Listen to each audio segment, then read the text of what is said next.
राम राम। ओम नमः शिवाय। आज सावन माह की पंचमी है। आज के दिन को नाग पंचमी के रूप में जाना जाता है।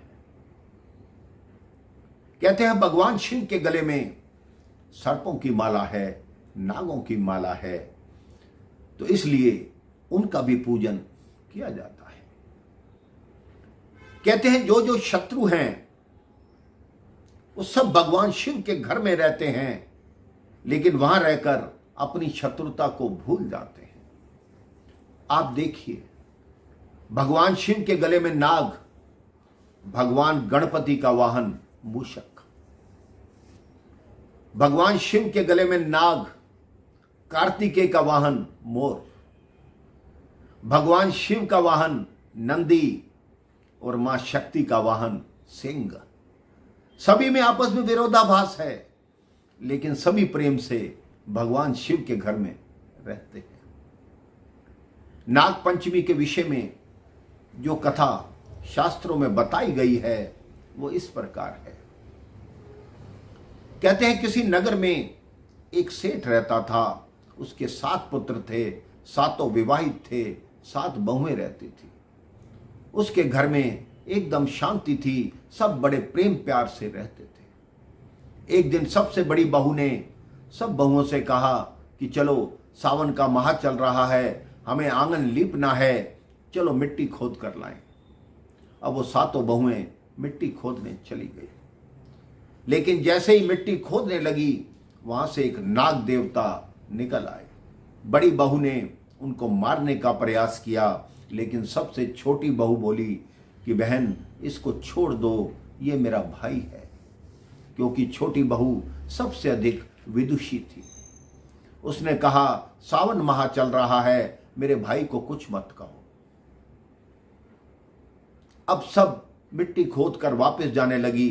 वो नाग देवता एक वृक्ष के नीचे बैठे थे। छोटी बहू उनके पास आई और बोली कि भैया आप यहीं रुकना, मैं अभी आपके लिए कुछ खाने को लाती हूं। सब अपने घर पहुंच गई। छोटी बहू पूरा दिन अपने भाई अर्थात नाग देवता के पास जाना भूल गई। अगले दिन प्रातः जैसे ही वो उठी, उसे याद आया कि मैंने नाग को कहा था कि भैया यहीं रुकना, मैं आपके लिए खाने का कुछ लाती हूं। उसने तुरंत एक पात्र में दूध भरा और सीधा उस स्थान पर पहुंची। उसने देखा नाग देवता वहीं विराजमान थे। उसने अपनी भूल की क्षमा मांगी और बोला भैया मैं कल भूल गई, मुझे क्षमा करो। नाग देवता ने कहा मैं तुम्हें इस दुष्कर्म के लिए अभी डस लेता, लेकिन तुमने मुझे भाई कहा, इसलिए मैं तुम्हें जीवन दान देता हूं। उस छोटी बहू ने वो दूध का पात्र नाग के आगे रखा। उन्होंने दूध पिया और कहा कि मैं तुम्हारे सेवा से प्रसन्न हूं, वर मांगो, क्या मांगती हो। छोटी बहू ने कहा जब भी मैं आपको पुकारूं आप तुरंत मेरे पास आ जाना। उस नाग देवता ने तथास्तु कहा और अपने स्थान को चले गए। कुछ दिनों पश्चात सारी बहुएं अपने मायके जाने लगी, लेकिन छोटी बहू का कोई मायका नहीं था, माता पिता नहीं थे। वो उदास हो गई। जैसे ही वो उदास हुई, वहां नाग देवता एक मनुष्य का रूप धारण करके उपस्थित हो गए और उनके ससुर से बोले कि मैं अपनी बहन को लेने आया हूं। उनके ससुर ने कहा इसके तो मायके में कोई है ही नहीं। तब उस नाग देवता ने कहा मैं इसका दूर का भाई लगता हूं। उस छोटी बहू से कहा कि मैं तुम्हारा भाई नाग हूं, तुम मेरे साथ मायके चलो।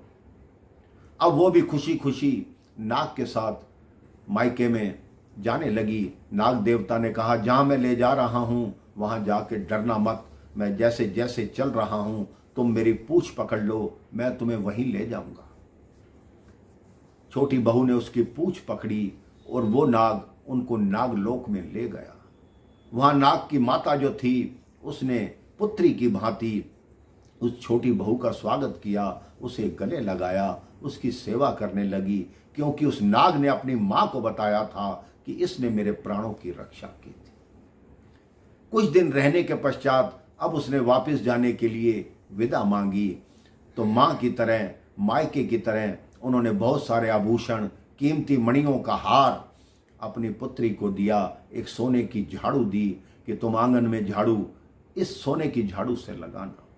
जब वो वापस आई, उसके इतने स्वर्ण हीरे और मणियां देखकर सारी बहुएं सोचने लगी कि इसके मायके वालों ने कितने दिए, कितना दिया। इसके दूर के रिश्ते का भाई लगता था, फिर भी इसको इतना सम्मान मिला। जब छोटी बहू ने वो हार गले में डाला तो नगर में बात फैल गई कि इतना कीमती हार तो किसी के पास नहीं है। वहां के राजा को पता लगा। उस राजा ने अपने सैनिकों को भेजा कि वो हार मेरे पास लाओ, वो हार मेरी रानी पहनेगी। सैनिकों के डर से उसके ससुर ने कहा कि बेटी वो हार तुरंत उतार दो। वो हार तुरंत उतार दिया। छोटी बहू उदास हो गई। तभी नाग देवता प्रकट हो गए, कह रहे बहन तुम घबराओ मत, वो हार तुम्हें राजा अपने हाथों से पहनाएगा, तुम किसी प्रकार की कोई चिंता मत करो। रानी ने जैसे ही वो हार पहना, वो हार सर्प बन गया। रानी ने तुरंत उतार कर फेंका। राजा ने कहा उस सेठ की छोटी बहू को बुलाओ, वो क्या काला जादू करती है, अभी हार था कैसे सर्प बन गया। छोटी बहू को बुलाया गया। वहां नाग देवता भी उपस्थित हो गए। उन्होंने कहा ये मेरी बहन है और मैंने ये हार इसके लिए दिया था। राजा ने क्षमा मांगी, वो हार वापस उसे पहनाया। अब वो सर्प नहीं बना, हार ही रहा, क्योंकि वो दिन पंचमी का दिन था। उस दिन राजा ने भी और पूरी प्रजा ने नाग देवता की पूजा की। तभी से नाग पंचमी का त्यौहार मनाया जाने लगा, प्रसिद्ध हो गया। आप भी पंचमी के दिन नाग की पूजा अवश्य कीजिए। मंदिर जाते हैं, वहाँ भगवान शिव के नाग होते हैं, उनकी पूजा कीजिए, उनकी अर्चना कीजिए। देखिए आपके जीवन में जितना भी जहर घुला हुआ है वो सब समाप्त हो जाएगा। आप खुश हो जाएंगे, आपका जीवन धन्य हो जाएगा। राम राम, जय श्री राम।